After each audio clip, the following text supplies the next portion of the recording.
on Geek Crash Course, we're covering Sylvester McCoy's Seventh Doctor. I have a feeling this episode's gonna be aces. I don't know about you, but I'm feeling mysterious. Damn it, Michael, you stole my thunder! I'm sorry? I had a pun for once.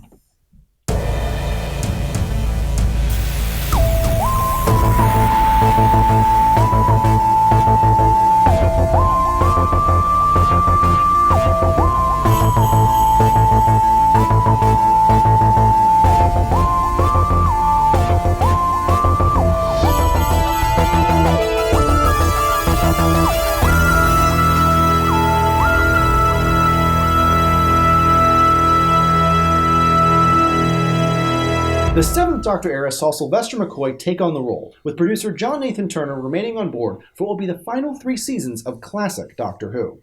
Season 24 saw Andrew Cartmel take over as script editor, but the majority of scripts were essentially burning off already commissioned serials of the Sixth Doctor era, so Cartmel didn't get the chance to put too much of his voice into the stories. Season 25 was the first push into the so-called Cartmel Master Plan, a plan to make the series darker and more grown-up, pushing a deeper backstory onto the Doctor and making him into something far more than just another Time Lord. In addition, Season 25 was the 25th anniversary of the series, which was celebrated in the less-than-awesome Silver Nemesis, which featured chrome-plated Cybermen.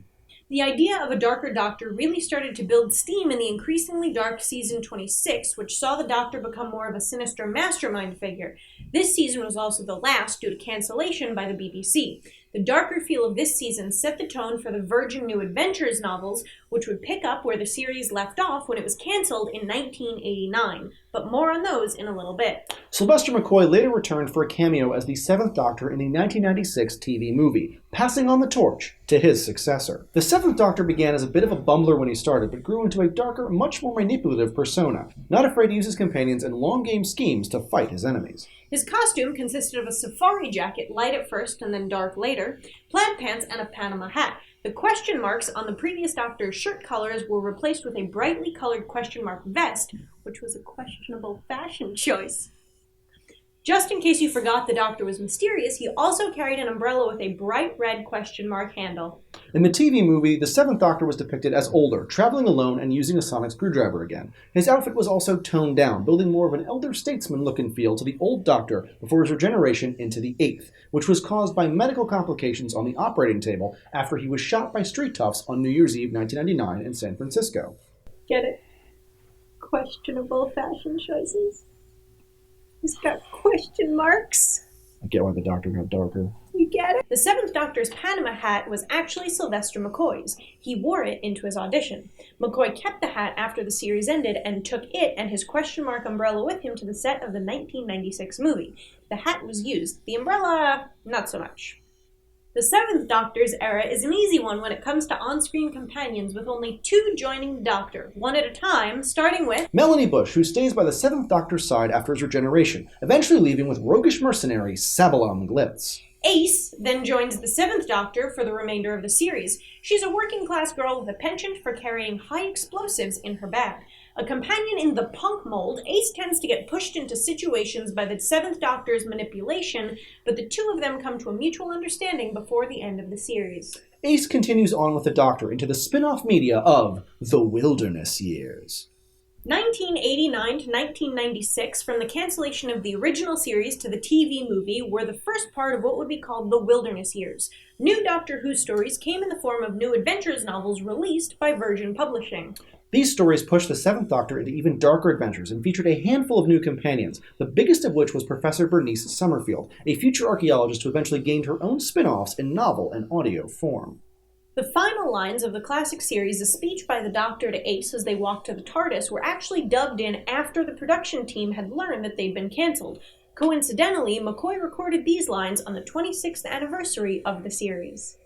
Our favorite serials and stories from the Seventh Doctor era include Remembrance of the Daleks, a story set in 1963, the year Doctor Who first aired, which addresses why the first Doctor landed in a junkyard in the first place, and which has a lot of great references to the earlier years of the series. Beyond Remembrance, the best Seventh Doctor stories come in season 26. Sadly, the final season of the classic era. Battlefield features an appearance by the Brigadier, in which he and the Doctor battle Morgan Le Fay of Arthurian legend and learn a revelation about the Doctor's place in that legend. Ghostlight is a serial that has confused fans for some time, but it's a great, deep story that plays with the idea of the haunted house, as well as delves into the Doctor and Ace's relationship. The Curse of Fenric is maybe my favorite story of the Seventh Doctor era, with World War II intrigue, ancient gods gone bad, and a game of chess for the fate of the world. Survival, the final story of the classic series, isn't so strong, but features an awesome final on-screen performance by the Master as played by Anthony Ainley. The Seventh Doctor also has a healthy batch of Big Finish audio stories, traveling with a variety of companions, including new characters created for the audios. What's your favorite Seventh Doctor adventure? Let us know in the comments below, and remember to subscribe if you have a vested interest in Geek Crash Course. You've got to stop. That's 3! A 30th anniversary charity special in 1993, Dimensions in Time reunited Doctors from the 3rd to the 7th and various companions from the whole series in a history-spanning adventure on the sets of soap opera EastEnders to battle the evil Time Lord scientist, the Ronnie. There was also a minor crossover with EastEnders in the process. We don't really talk about it at all. That is it for this week's 7th Doctor Who special from Geek Crash Course on the 7th Doctor era. If you have any questions, you can find us on Twitter, Facebook, and our website, geekcrashcourse.com. Thanks for watching, and we'll see you next week on Geek Crash Course. Mastermind. Pun now. Pun now. If we pun like animals, we'll die like animals.